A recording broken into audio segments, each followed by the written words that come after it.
Assalamualaikum warahmatullahi wabarakatuh. Berjumpa kembali dengan Mimin yang akan membahas alur cerita Badai Pasti Berlalu dan prediksinya untuk kalian semua. Namun Mimin mohon tonton video ini sampai habis ya guys, agar tidak terjadi kesalahpahaman. Di episode kali ini semakin seru dan menegangkan serta menarik untuk kita saksikan. Siska yang saat ini benar-benar dalam masalah yang dikatakan tidaklah kecil. Karena Siska butuh uang banyak untuk pengobatan Leora.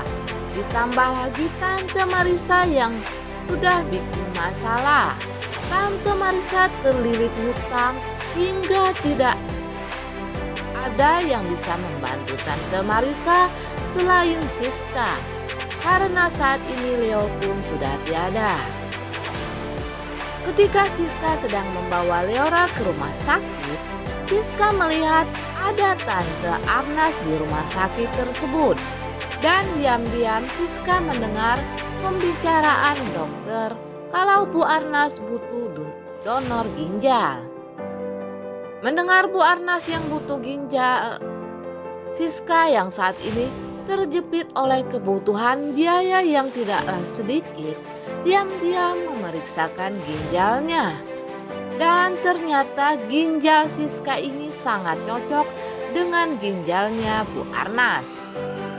Siska akhirnya membesarkan diri untuk menghubungi Helmi dan mengatakan kepada Helmi kalau ia butuh biaya yang banyak untuk pengobatan Leonard dan membayar hutang Tante Marissa. Dan Siska siap menjadi pendonor ginjal Tante Arnas. Namun cerita ini adalah prediksi Mimin semata ya guys, yang Mimin himpun dari kacamata plus minus Mimin pada episode kemarin, di mana diceritakan kalau Leonard mengalami penyakit yang tidaklah ringan, yaitu penyakit leukemia. Siska yang membawa Leora ke rumah sakit pun sangat shock mendengar berita dari Ardan, yang ternyata Ardan saat ini sudah menjadi spesialis anak. Siska yang merasa panik akhirnya menelpon Tante Monik dan mengabarkan kepada Tante Monik kalau saat ini ia sedang berada di rumah sakit. Tante Monik yang khawatir akan keadaan Leora langsung datang ke rumah sakit dan menemui Siska. Sesampainya di rumah sakit, Siska langsung memeluk Tante Monik sambil mengatakan kalau Leora punya penyakit leukemia, yaitu penyakit kurang darah. Dan keesokan harinya ketika mereka sarapan pagi, Johnny yang sudah mengetahui kalau Leora sudah punya penyakit leukemia menawarkan kepada Siska agar Siska bekerja saja di perusahaannya. Namun Siska bukannya tidak mau bekerja dengan kakaknya. Siska tidak mau bekerja dengan kakaknya karena saat ini perusahaan Rena Group sudah bergabung dengan perusahaannya Pak Diki. Siska yang sangat membenci ayahnya ini tidak mau bekerja dengan Johnny. Johnny pun merasa sedih karena Siska menolak pekerjaan itu. Padahal Johnny tahu kalau Siska saat ini butuh biaya yang tidak sedikit untuk pengobatan Leonard. Dan tidak lama kemudian Siska mendapatkan telepon kalau ia diterima di perusahaan organik, yaitu perusahaan yang mirip seperti minimarket. Ketika Siska baru saja bekerja, Siska mengetahui kalau tempat itu sekarang sudah menjadi milik Helmi.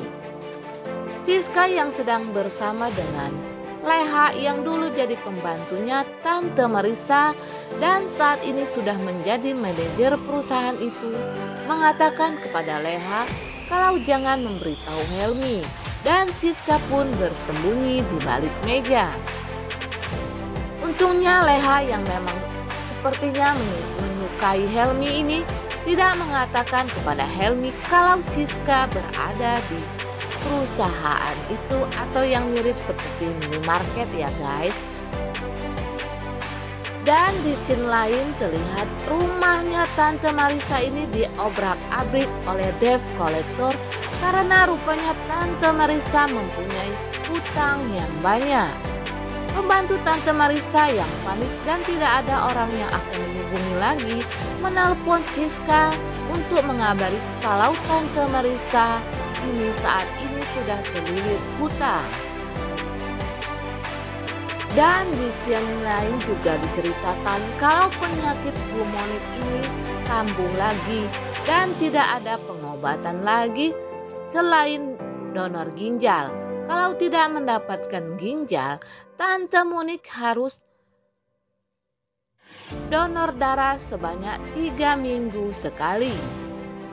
Akhirnya Bu Monik menemui Dokter Cory yang saat itu Dokter Cory sudah menjadi istrinya Pak Diki.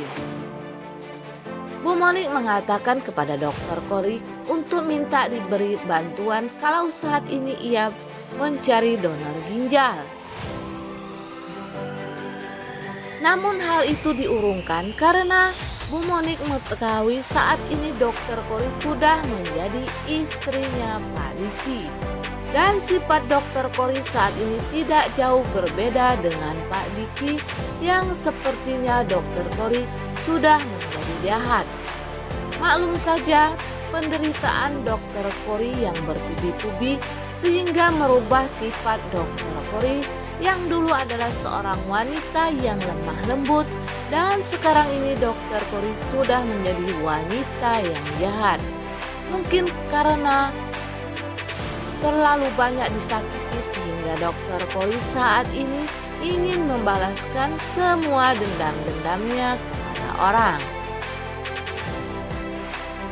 Dan di scene yang berbeda juga terlihat Tiara sedang bermain bola bersama Ardan dan Boning. Tapi tidak lama mereka bermain, tiba-tiba saja ada telepon dari kantornya Ardan sehingga Ardan harus pergi dari tempat itu. Tetapi tidak lama kemudian ibunya Ardan datang ke tempat di mana Tiara dan Ardan bermain bola basket. Ibunya Ardan mengatakan kalau Tiara harus menjauhi Ardan karena ia tidak mau bila Ardan menikah dengan Tiara yang seorang janda yang mempunyai anak satu. Merasa dikatakan seperti itu dan terhina, Tiara pun mengatakan kepada Bu Ardan kalau Ardan itu bukanlah tipenya dan sambil mengajak Bonnie pergi dari tempat itu. Nah guys, Mimin kira sampai di sini dulu. Apabila ada kekurangan, Mimin mohon maaf. Untuk kalian yang baru menemukan channel ini, tolong bantu dukung channel ini dengan tekan tombol subscribe. Karena dengan menekan tombol subscribe itu tidaklah bayar. Dan aktifkan lonceng notifikasinya agar kalian tidak ketinggalan info-info terbaru dari Mimin. Mimin akhiri, wassalamualaikum warahmatullahi wabarakatuh.